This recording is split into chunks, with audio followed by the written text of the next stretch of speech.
This is not a dream, my fellow RC addicts. Look at this. Hopefully you caught episode 1 of Tanks for 10 Years here on RCSparks and RC Adventures. But we basically unveiled that we're working on a new project, a 1/6 scale, basically all metal tank. It's called the Ferdinand. It's from 1940s era. This is the updated version called the Elefant. And I got this at armortek.co.uk over in London for such a big event of celebrating 10 years here of making RC Adventures. I wanted to have like a mega build, and this was the biggest build I could find. Unboxing it with all my friends and everything was absolutely awesome. It was exactly what this show has been all about, community and amazing machines. But there's one thing that needs to be done. I have to decide if I'm going to paint it, and I believe I am. I believe that I'm going to go ahead and give it the camo coat that I really want to do. But the first thing I need to do with all this aluminum is actually get in there and acid etch it. Make sure to degrease it, get any of the compounds left on the actual aluminum, and take it all off, get it all cleaned up. Now the thing is that a lot of these bags are labeled, so I'm going to have to do a lot of parts that I like up front and then do more painting as I go. But I want to show you the difference. Look at all this right here.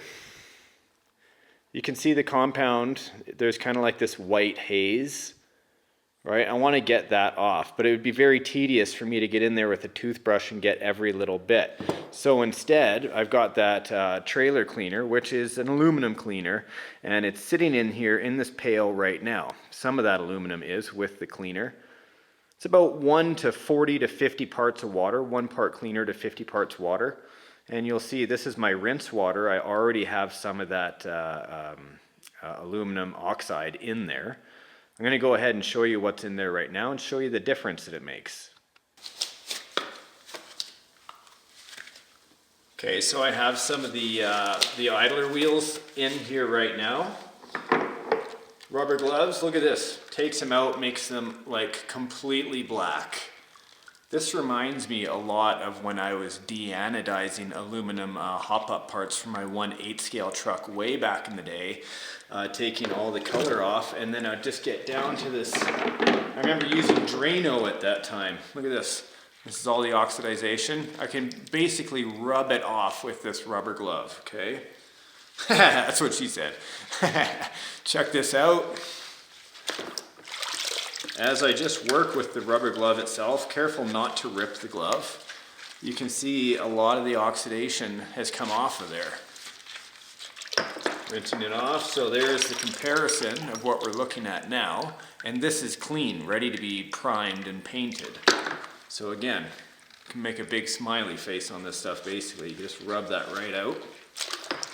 And then once I'm done getting the majority of that blackness off, I get in there with the scrub brush into all the grooves. And of course, you guys may not see it, of course, but I am wearing safety glasses because I'm working with acid.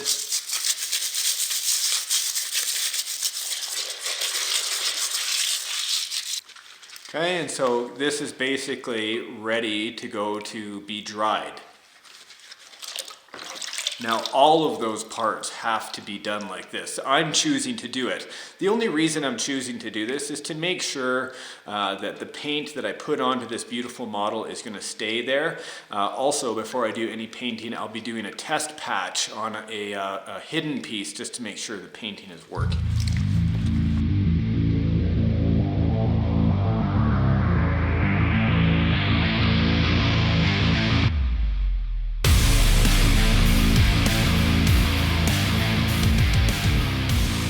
Okay, so here we are, empty table, check it out. After many hours of laboring here, most of the parts that I want painted right now, you know, these are bags of tracks and things that have to be put together. But a lot of the hull pieces, everything have been done. Check out the water, black, almost like midnight black. But the result was totally worth it. Look at this. Here's the hull right here.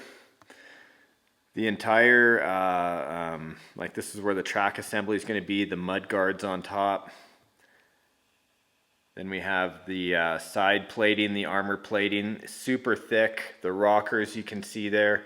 The wheels, look at this. They're just absolutely stunning. I'm having a really hard time figuring out if I want to paint these or actually just leave them with this beautiful shine. But of course I'm going to paint the tank. Just look at this all the way down here. Look at the machining on the barrel. Look at this. Let me get in close. Get in focus there. Come on, camera. There we go. Look at the machine quality. I don't really want to paint the barrel. So here's what I'm going to do. For now, I'm going to leave the barrel unpainted. These rollers I'm also going to leave unpainted. And the gun mount I'm going to leave unpainted right here. So this has to have range of motion anyway. The other parts I am going to paint flat black, which is going to be a great base for me to start with. And there you go. There are all your pieces, all acid etched and cleaned up. I'm going to have to wait till tomorrow to do any kind of painting because I want it to dry properly. And there you go. The largest build we've ever attempted on RC Adventures is well underway.